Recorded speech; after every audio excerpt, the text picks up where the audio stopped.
So my large triangle is finished stitching out. So now I'm going to use a point-to-point feature to do the two background triangles.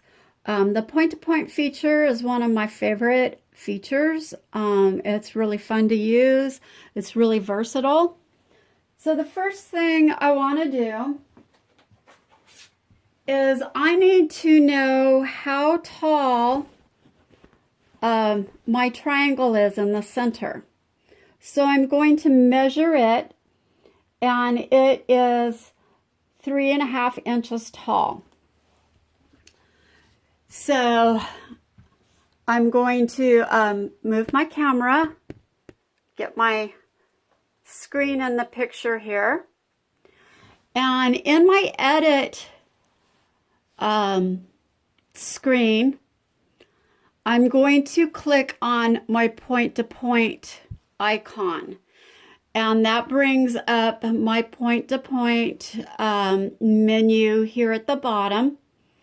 So the first thing we need to do is select a design, and I'm going to use this little kind of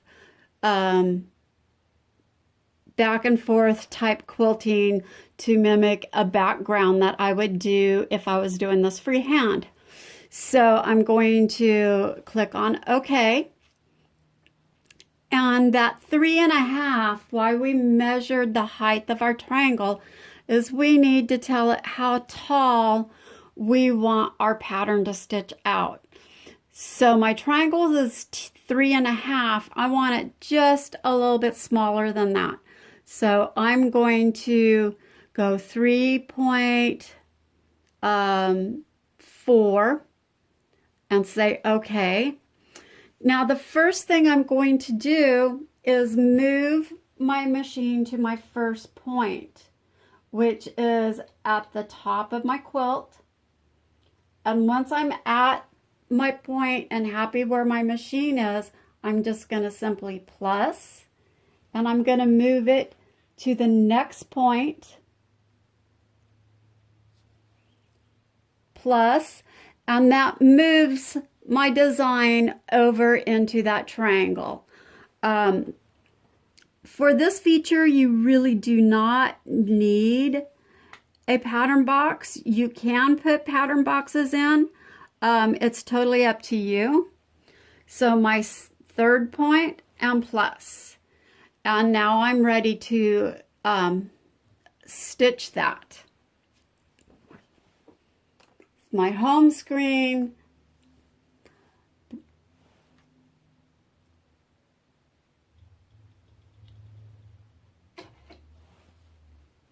Bring up my bobbin thread.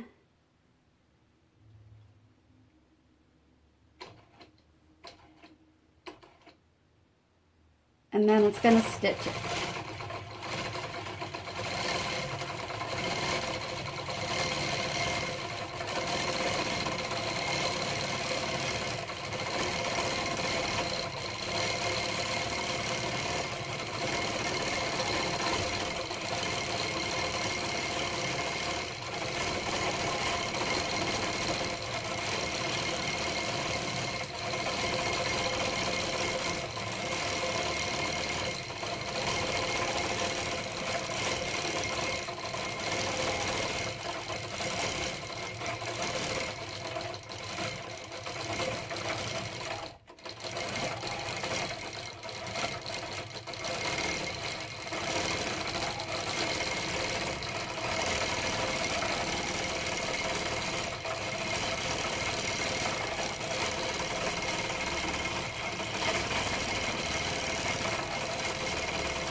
So there's my 2 corner triangles done with point to point.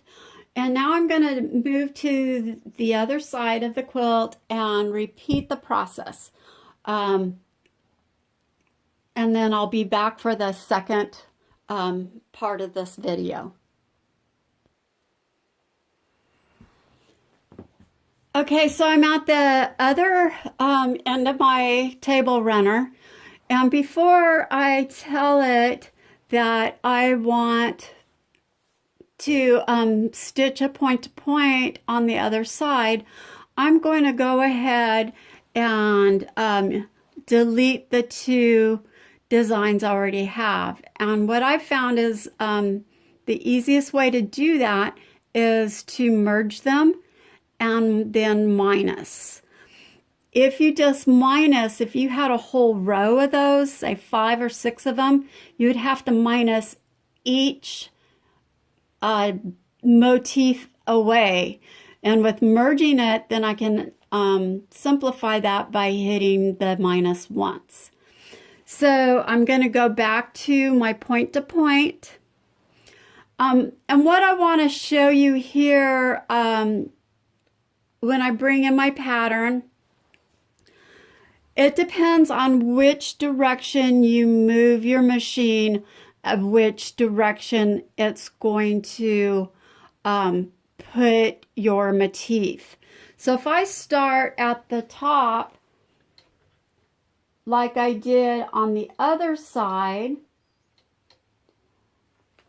and hit my plus, and then move it to my second point, it turned my triangle the opposite direction than what I wanted.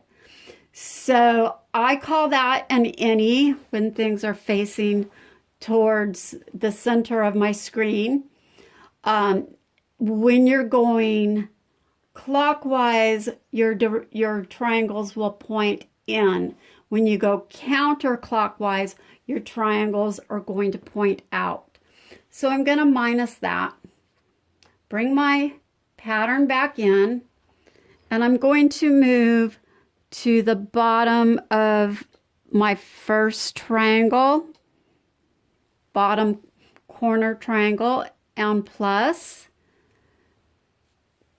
Move to my second point, plus, and then to my last point,